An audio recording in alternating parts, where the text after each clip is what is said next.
Boa noite, meus irmãos. Mais uma vez é um prazer muito grande e ao mesmo tempo uma responsabilidade muito grande estar aqui hoje diante da igreja para pregar a palavra de Deus nessa noite. Agora no mês de julho a gente deu uma parada com as pregações em série que a gente vinha fazendo. Então, quando o Rafa me convidou para trazer a palavra, eu não tinha um tema definido assim, para hoje. Então eu escolhi estudar com vocês uma passagem que eu gosto bastante e que eu creio que tem muitas lições valiosas para nós sobre o nosso Deus, que é a história da rainha de Sabá.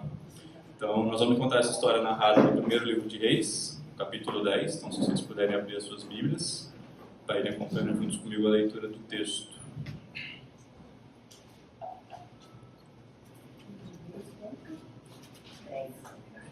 Primeiro Reis, capítulo 10. Nós vamos estudar o texto do versículo 1 até o versículo 13. E a gente também vai encontrar essa mesma história lá no livro de Crônicas, no segundo livro, no capítulo 9. As duas passagens são bem similares, tem uma leitura muito parecida, mas hoje, para a mensagem de hoje, a gente vai focar na passagem descrita no livro dos Reis.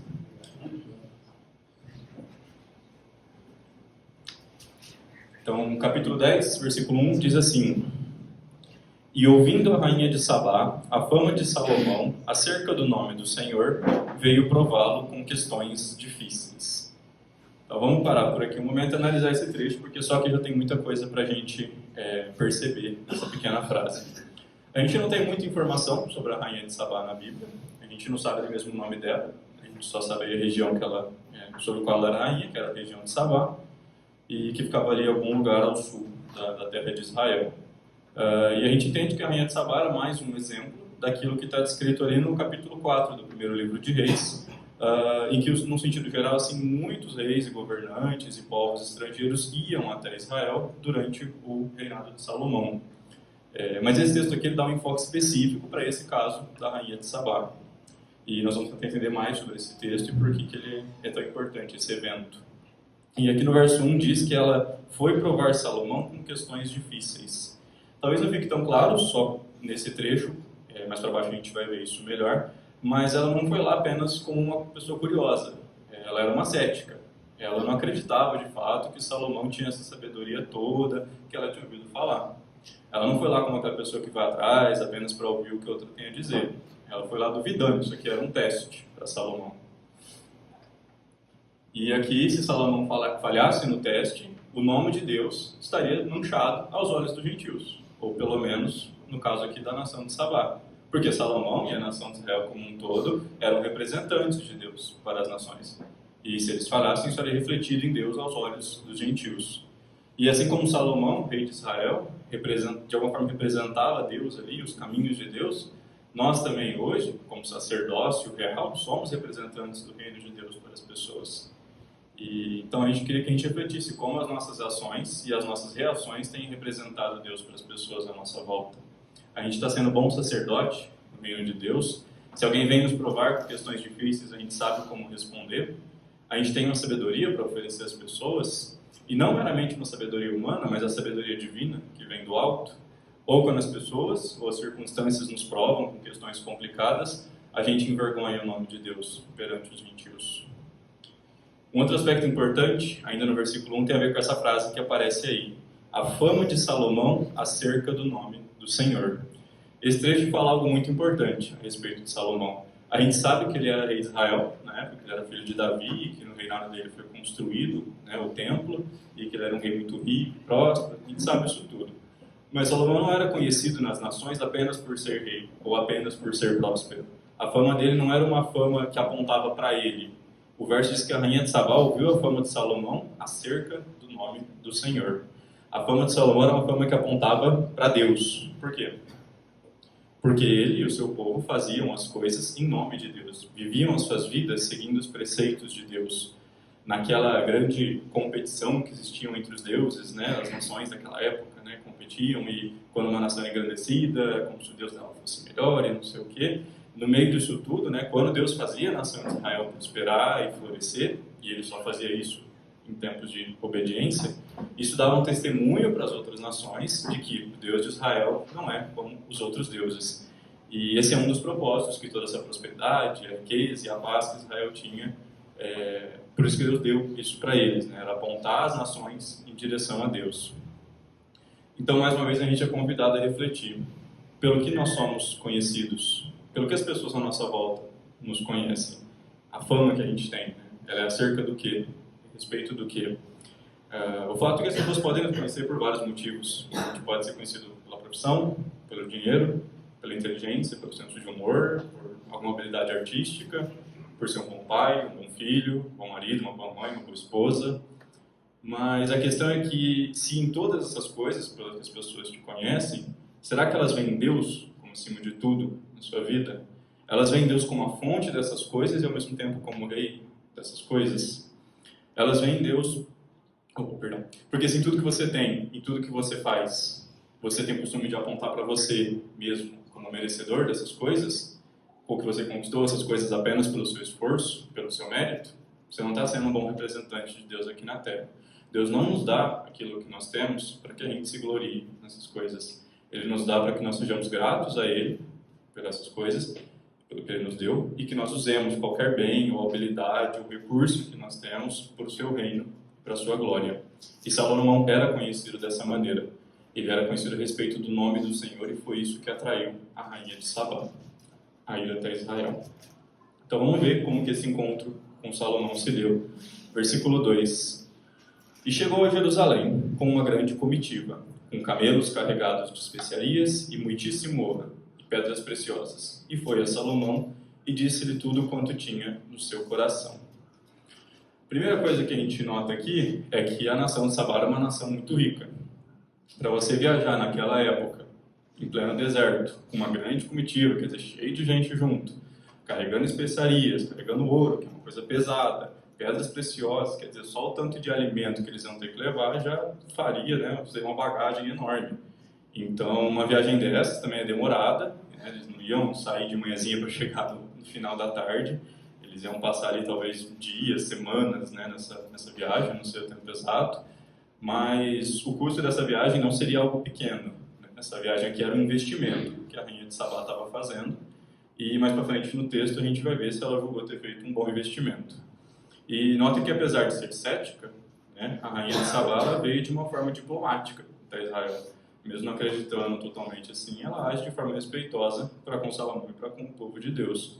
Ela segue essa antiga tradição, né, de trocar bens e tesouros com outras nações, que mostra também o respeito que o povo de Deus, representado aqui por Salomão, tinha conquistado aos olhos dos gentios.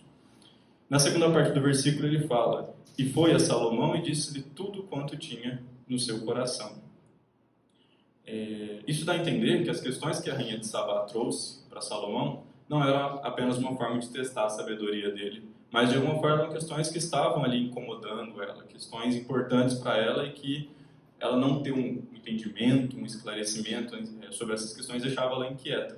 E eu não quero aqui fugir muito da literalidade do texto, longe disso, mas acho que a gente devia refletir. Né? Quando alguém vem a nós e essa pessoa está incomodada, está inquieta, está perturbada assim, de alguma forma, especialmente se a pessoa for descrente, né? A gente tem algo a oferecer para elas. E eu digo isso além, de novo, da mera sabedoria humana convencional, né? Os conselhos que todo mundo dá. A gente está preparado para acolher essa pessoa, lidar com as questões dela? Deus nos deu tudo que a gente precisa para ser sal da terra e luz do mundo. A gente está preparado, ou ainda se preparando para servirmos o nosso próximo dessa maneira? O versículo 3 mostra para a gente que Salomão estava mais do que preparado para responder às questões difíceis da rainha. Diz o texto: Salomão lhe deu a resposta a todas as suas perguntas, nada ficou oculto ao rei. Eu não sei vocês, mas eu tenho uma curiosidade muito grande de saber quais foram as perguntas da rainha e o que Salomão respondeu para ela. Né?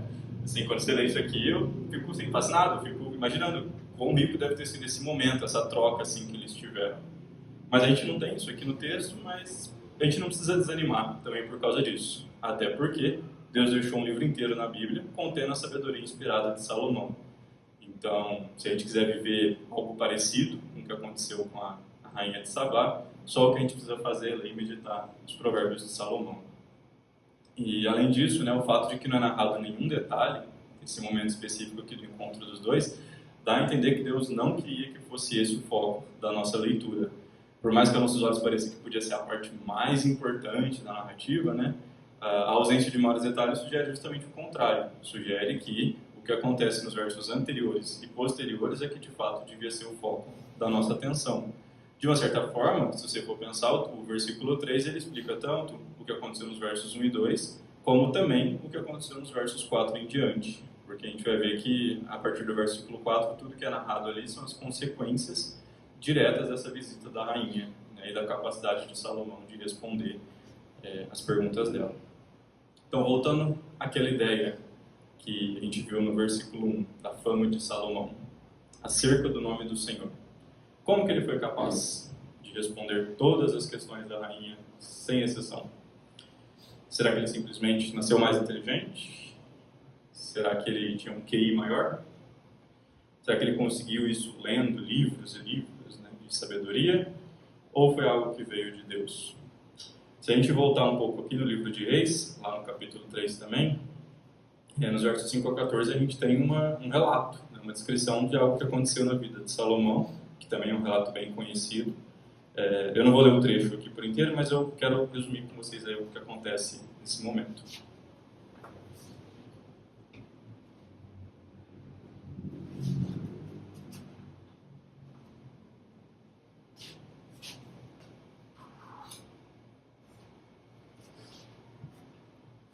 Ali no versículo 5, então, Deus aparece a Salomão e falando para ele pedir o que ele quisesse, basicamente, que Deus daria. E aí nos versículos 6 a 8, Salomão ele descreve a sua própria condição de forma humilde, mesmo sendo rei, louvando a Deus pelo que ele tinha feito na sua própria vida. E então, no versículo 9, de tudo que Salomão poderia ter pedido, ele pede por sabedoria, ele pede por um coração entendido, né, que pudesse discernir entre o bem e o mal. E então, no restante do trecho, dos versos 10 a 14, Deus se agrada do pedido de Salomão, porque ele não pediu uma vida longa, não pediu riquezas, não pediu conquistas militares, mas ele pediu sabedoria. E então Deus concede não só o pedido de sabedoria, como também muitas riquezas e muito mais ao rei Salomão. E foi por causa dessa sabedoria, então, que Salomão pôde dar as respostas que a rainha de Sabá precisava. Então, se a gente quiser ser que nem Salomão, se a gente quiser ter essa sabedoria, se a gente quiser julgar bem as coisas, discernir aquilo que é bom e aquilo que é mal, basicamente, se a gente quiser ser bons representantes de Deus aqui na Terra, o que a gente tem que fazer? Pedir isso a Deus. Pedir sabedoria a Deus. Isso é reforçado lá por Tiago, no Novo Testamento, certo? Tiago capítulo 1, versículo 5, a primeira parte diz: se algum de vós tem falta de sabedoria, peça a Deus, que a todos dá liberalmente. Então Deus dá sabedoria a quem pede, e quem pede com fé. Aqui no texto, Salomão pediu sabedoria e não foi nem pensando nele próprio. Ele pediu pensando no povo de Deus. Ele queria ser um bom rei, ele queria julgar corretamente o seu povo, fazer bem ao seu povo. Então, quando a gente pede por sabedoria, ou melhor, quando a gente pede por qualquer outra coisa, que os nossos corações estejam pensando não primeiramente em nós, mas em Deus e no nosso próximo. Agora, seguindo no texto, a gente vê a reação imediata ali da rainha de Sabá diante da sabedoria de Salomão e das respostas que ele deu. Versos 4 e 5. Vendo, pois, a rainha de Sabá toda a sabedoria de Salomão, e a casa que edificara, e a comida da sua mesa, e o assentar de seus servos, e o estar de seus criados, e as vestes deles, e os seus copeiros, e os holocaustos que ele oferecia na casa do Senhor, ficou fora de si. Ela ficou fora de si. Uma expressão bem forte, né? Hoje em dia, talvez a gente até associe essa ideia de ficar fora de si como alguma coisa relacionada à meditação, algum tipo de transe, mas não é o caso aqui na história, né? O que a gente vê aqui é a reação da alma humana quando colocada diante de Deus. Aqui as coisas que a rainha viu eram todas manifestações da grandeza de Deus, da glória de Deus, e a nossa alma foi programada, ela foi feita para ser totalmente satisfeita, totalmente plena com Deus e apenas com Deus. Como frequentemente diz o pastor John Piper, né? Deus é mais glorificado em nós, nas nossas vidas, Ele é mais glorificado em nós quando nossas almas estão mais satisfeitas nele. Então, o que aconteceu aqui nesse relato com a rainha de Sabá foi uma coisa gloriosa, algo muito glorioso mesmo. E é interessante notar que, além da sabedoria de Salomão, teve muito mais que chamou a atenção dela. Não foi apenas aquela sabedoria intelectual, teórica, que Salomão demonstrou respondendo as questões que a rainha tinha. Não foi só isso que impressionou ela. Vejam que ela notou a casa, a comida na mesa, o jeito que os servos e os criados se portavam, estavam vestidos, os sacrifícios que eram feitos a Deus. E então, de fato, a sabedoria aqui para o povo judeu é sempre uma sabedoria prática, feita para ser aplicada. Se a gente for sábio por dentro, se Deus nos der um coração sábio, isso vai se manifestar externamente, na maneira que nós nos portamos, na maneira que nós nos vestimos, que tratamos nossos filhos, nossos pais, nossos funcionários, nossos chefes, nossos irmãos na fé, assim por diante. E também não foi simplesmente a riqueza de Salomão que impressionou a rainha nessa maneira aqui, nesse nível, porque dificilmente ela ficaria impressionada vendo muita riqueza. A gente viu no começo do estudo que ela e a sua nação de Sabá era uma nação muito rica. A gente viu que a viagem envolveu um grande investimento de recursos, então a riqueza meramente não seria o bastante para impressioná-la. Para ela ter ficado aqui como ela ficou, tinha algo a mais ali. Tinha algo de Deus no uso e na aplicação dessa riqueza e desses recursos. A riqueza na mão de um cristão não pode ser igual à riqueza na mão de um descrente. O cristão rico não se parece com o cristão rico, com o ímpio rico, ou pelo menos não devia. E na verdade, a gente pode dizer isso também da pobreza na mão do cristão, ou da vida de classe média na mão do cristão. Tem que ter algo de diferente na maneira que a gente vive as nossas vidas e a gente aplica os nossos recursos, quer sejam eles escassos ou numerosos. Os versos 6 e 7 continuam relatando então a reação que a rainha de Sabá teve. E disse ao rei: era verdade a palavra que ouvi na minha terra, dos teus feitos e da tua sabedoria. E eu não cria naquelas palavras, por isso que eu falei que ela era um pouco cética quando ela chegou.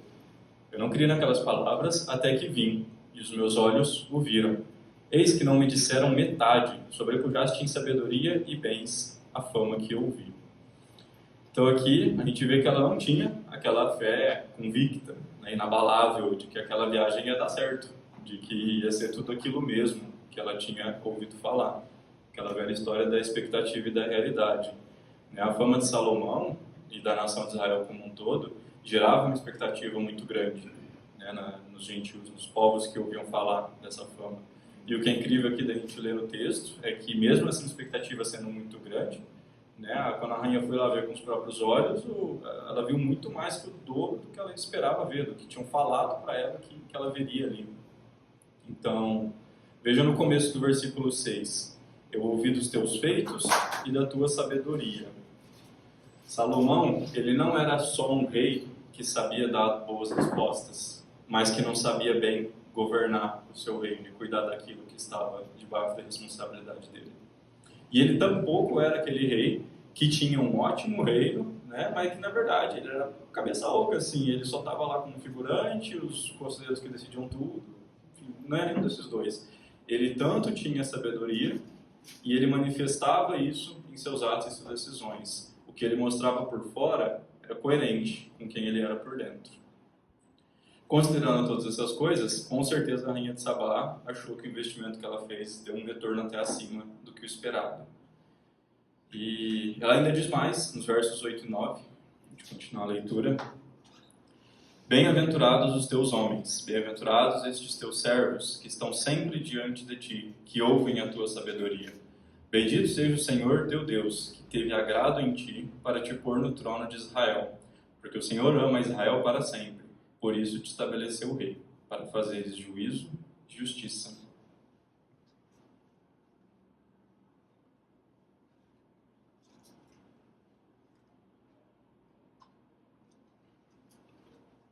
Então, fazendo um apêndice, né, nossa série de alegria, que já acabou, mas aqui a gente tem mais um exemplo de como é extremamente feliz e abençoado por Deus aquele que ouve a sabedoria de Deus. A gente tem o imenso privilégio de ter acesso à sabedoria de Deus, não só no livro de Provérbios, mas em toda a Escritura. Porque, como Paulo disse a Timóteo, toda a Escritura é proveitosa para o ensino, para a repreensão, para a correção, para a instrução.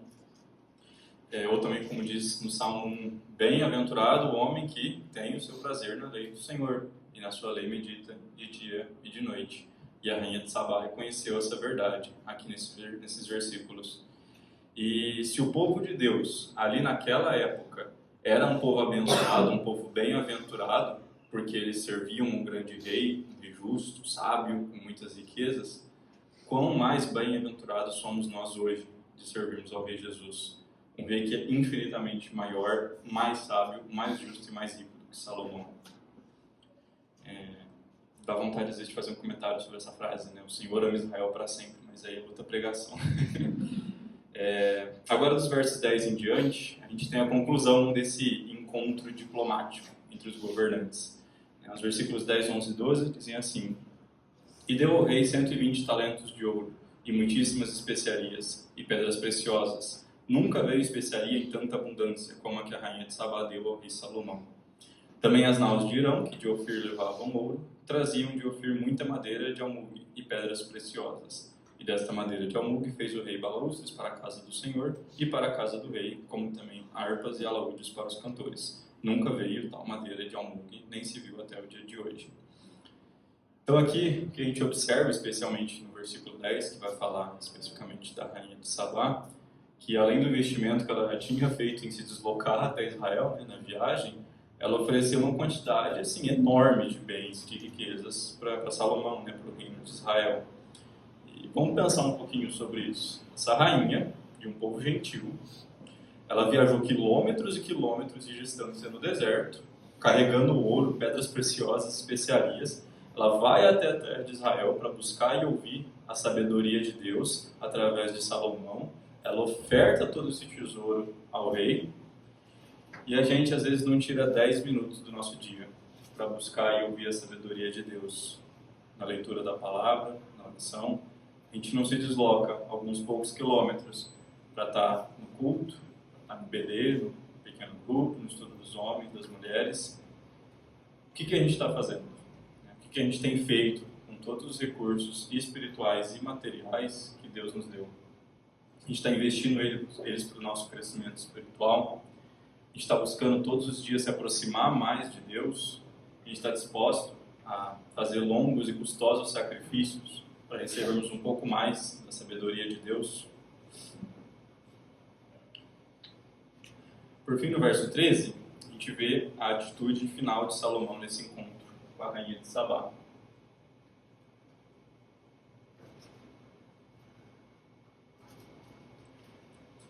E o rei Salomão deu à rainha de Sabá tudo o que ela desejou, tudo quanto pediu, além do que Salomão dera por sua generosidade real. Então ela voltou e partiu para a sua terra, ela e os seus servos. Então aqui Salomão, como um rei justo e sábio que ele era, ele retribui os presentes que a rainha de Sabá deu ao reino de Israel, de forma que antes que ela partisse, né, a longa viagem de volta à sua terra, ela recebe também essas riquezas de Salomão. E aqui nesse trecho, a generosidade que Salomão demonstra para com a rainha de Sabá é um espelho da generosidade de Deus para conosco. Aqui a resposta de Salomão mostra como Deus é generoso, extremamente generoso e gracioso com aqueles que o buscam. Eu creio que está bem claro, tanto nessa passagem como em várias outras na Bíblia, que existe uma grande recompensa em buscar o Senhor nosso Deus com todo o nosso coração, com tudo aquilo que nós temos. Mas essa história está no Antigo Testamento. Né? E hoje? E agora? E nós, a igreja, hoje? Porque Deus tinha dado essa riqueza toda à nação de Israel para que ela pudesse justamente, né, cumprir esses ritos aqui diplomáticos, oferecer às nações como uma prova, uma manifestação da bondade de Deus e da generosidade de Deus. Para isso que eles tinham essa riqueza, todos esses bens, esse templo, esse lugar, esse luxo todo. E hoje? Hoje a gente não tem nenhum lugar que cabe todo mundo. E aqui, antes de encerrar, eu queria tentar justamente explanar um conceito que é muito importante e muito interessante da gente aprender, que é a diferença radical, uma diferença enorme que existe entre o que Deus chama o seu povo para fazer no Antigo Testamento e o que Ele chama o seu povo para fazer no Novo Testamento. No Antigo Testamento, Deus havia plantado ali na nação de Israel naquela porção de terra, tinha colocado eles ali naquele ponto geográfico, para que a partir daquele local a nação de Israel fosse um grande farol, certo? Para as nações, um chamariz para as nações da terra. E o povo de Deus devia permanecer ali, na terra de Israel, terra que Deus havia dado a eles, e simplesmente deveriam viver suas vidas de acordo com a lei de Deus, seguir os mandamentos, fazer os sacrifícios, formarem suas famílias e servir a Deus naquele lugar. E era isso, é só isso mesmo. De forma que o chamado de Deus, então, para as nações aqui no Antigo Testamento, através do povo de Israel, era: venham e vejam. Certo? Deus está chamando, através de Israel ali naquele lugar, como um farol: venham, venham e vejam, venham e vejam. Existia um ponto ali onde Deus estava agindo e se manifestando de forma especial. E os povos do mundo então eram convidados a irem em direção a Israel e verem. Verem o quê? Verem como Deus é bom, como Deus abençoa o seu povo. Ver como a vida vivida de acordo com a lei de Deus, com os princípios de Deus, é uma vida feliz, uma vida alegre, uma vida pacífica e frutífera. Para que em resposta a isso, então, os gentios, vendo isso tudo, glorificassem a Deus, exaltassem o nome de Deus e fossem aliados do povo de Deus. Entendeu essa questão do venham e vejam? Nesse sentido, a rainha de Sabá, esse relato aqui, é um exemplo perfeito de um evangelismo bem-sucedido.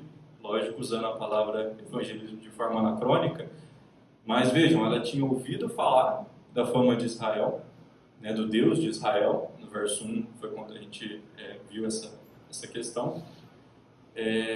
Então, a gente usando a analogia do farol, como se ela estivesse ali, né, com o barco dela em alto mar e visse lá, distância, a luz do farol de Israel e fosse em direção a atracar o barco dela ali, onde o farol estava apontando.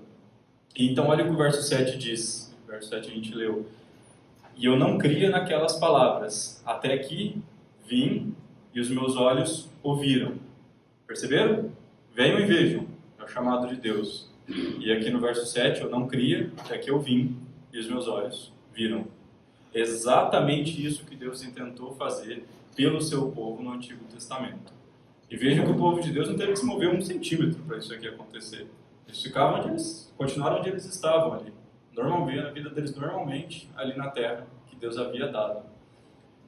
Uma coisa semelhante aconteceu com Ruth, certo? Ruth não era do povo de Israel, era uma moabita lá da terra de Moab.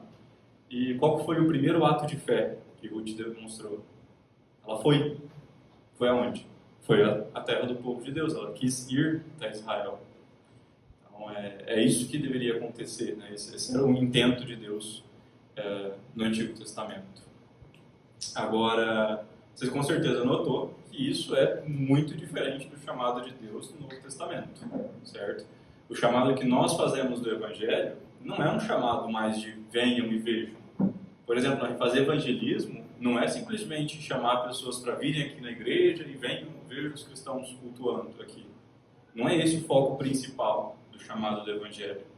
Ao invés de venham e vejam, agora o que Deus ordenou ao seu povo é: vão e anunciem, vão e preguem, o famoso ide e pregai. Eu quero ler alguns versos, né, para embasar isso que eu estou falando. João 4, dos versículos 20 a 23, a mulher samaritana diz a Jesus: se quiser ouvir?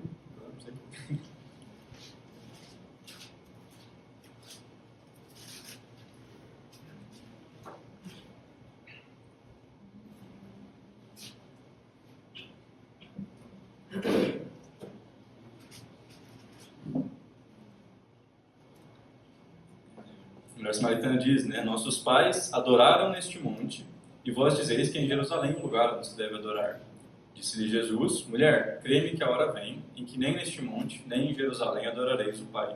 Vós adorais o que não sabeis, nós adoramos o que sabemos, porque a salvação vem dos judeus.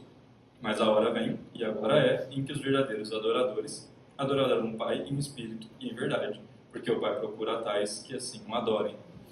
Marcos 16, versículo 15, diz: e disse-lhes: ide por todo o mundo, pregai o Evangelho a toda criatura. Esse é o chamado. Ide e pregai, não é mais venham e vejam. Lucas 24, versículo 46 e 47, e disse-lhes: assim está escrito, e assim convinha que o Cristo padecesse e ao terceiro dia ressuscitasse dentre os mortos, e em seu nome se pregasse o arrependimento remissão dos pecados em todas as nações, começando por Jerusalém. E Atos 1, versículo 8, Jesus fala, né, aos discípulos ali, mas recebereis o poder do Espírito Santo, que há de vir sobre vós, e sereis testemunhas tanto em Jerusalém, como em toda a Judéia e Samaria e até os confins da terra. Então isso que a gente está fazendo aqui hoje não é mais uma fé de venham e vejam. A gente não precisa mais de um templo enorme, com ouro, com pedras preciosas. Tem nada de errado com a nossa igreja se reunir aqui nessa casa, que não cabe todo mundo, aqui no Jardim Paulista, em Ribeirão Preto. Não tem problema nenhum com isso. Porque no Novo Testamento não é sobre isso. Não é sobre chamar as pessoas para um lugar lindo e luxuoso para elas verem como Deus é bom através das coisas, dos bens materiais. Né? Para a gente mostrar nossas vidas para ela nesse sentido. Não é esse o foco. Lembra de Pedro e João, lá em Atos capítulo 3? O homem coxo pediu dinheiro para eles, né, ali na porta, e o que eles falaram?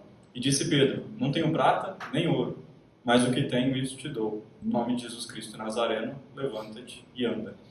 Aqui, claro, era comum ainda o uso dos milagres, né, para validar o ministério dos apóstolos, mas a gente poderia facilmente imaginar aqui uma resposta parecida como, não tenho prata nem ouro, mas eu tenho a Cristo, eu tenho o Evangelho para te oferecer. Certo? E isso é radicalmente diferente do que a gente viu acontecer aqui com a Rainha de Sabá, com Salomão, e do que a gente vê o padrão do Antigo Testamento. Como que eles poderiam falar, não tenho prata nem ouro? Inaceitável.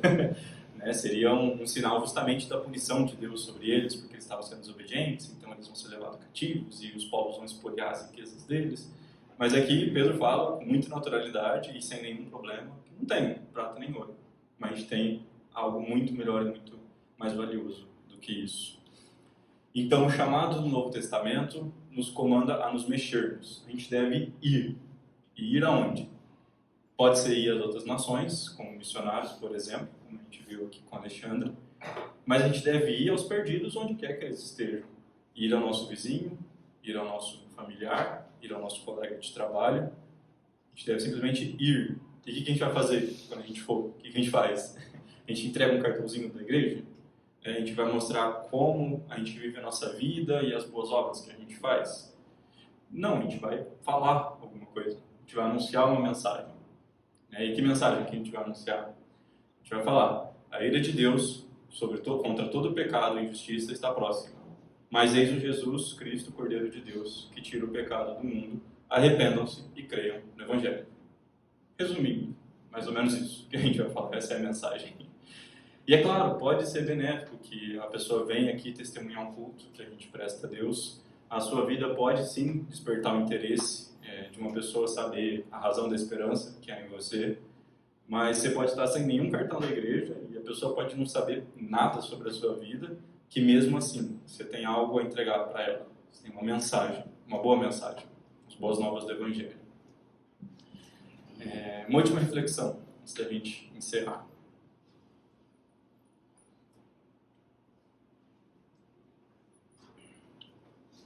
Acreditem ou não, existe uma referência dessa história da Rainha de Sabá no Novo Testamento. Jesus mesmo usa a Rainha de Sabá como exemplo em um dos seus discursos. Quando os escribas e fariseus pediram a ele um sinal, está lá em Mateus 12, tá? A gente vai ler daqui a pouquinho, se quiserem ir abrindo. Quando os escribas e os fariseus pediram para Jesus um sinal, Jesus falou que não ia ter sinal nenhum para aquela geração, senão o sinal do profeta Jonas. Que assim como Jonas passou 3 dias e 3 noites no ventre do grande peixe, Jesus também passaria 3 dias e 3 noites sepultado. Então, logo em seguida desse trecho, em Mateus 12, versículos 41 e 42, Jesus diz assim: os ninivitas ressurgirão no juízo com esta geração e a condenarão, porque se arrependeram com a pregação de Jonas. E eis que está aqui quem é maior do que Jonas. A rainha do sul, que é a rainha de Sabá, texto, se levantará no juízo com esta geração e a condenará, porque veio dos confins da terra para ouvir a sabedoria de Salomão. E eis que está aqui quem é maior do que Salomão. Então os ninivitas, eles se arrependeram e foram salvos da destruição, e eles são citados aqui em paralelo com a rainha de Sabá, que fez esse ato de sair lá da terra dela, né, terra distante, e ir até Israel em busca da sabedoria divina. Então eles estavam ali com Jesus, que, como a gente falou, era muito mais sábio, mais justo do que Salomão, e Jesus estava ali com eles, eles não criam, e eles rejeitavam a sabedoria dele. E que a gente nunca siga esse caminho dos fariseus e dos escribas, pelo contrário, que a gente siga sempre o exemplo estabelecido pela rainha de Sabá. Buscai ao Senhor enquanto se pode achar, invocai-o enquanto está perto. Então me invocareis e ireis, e orareis a mim, e eu vos ouvirei. E buscar-me-eis e me achareis, quando me buscardes com todo o vosso coração. Amém? Vamos orar? Pai amado, nós queremos pedir, Pai, por um coração que esteja pronto para te buscar. Assim como a rainha de Sabá buscou o Senhor, que nós também estejamos sempre prontos para buscarmos o Senhor com todo o nosso coração, com tudo aquilo que somos, com tudo aquilo que nós temos, Pai. Que em tudo o Senhor nos dê sabedoria e nos use para trazer luz para este mundo, assim como o Senhor usou Salomão com a rainha de Sabá. Em nome de Jesus que oramos, Pai.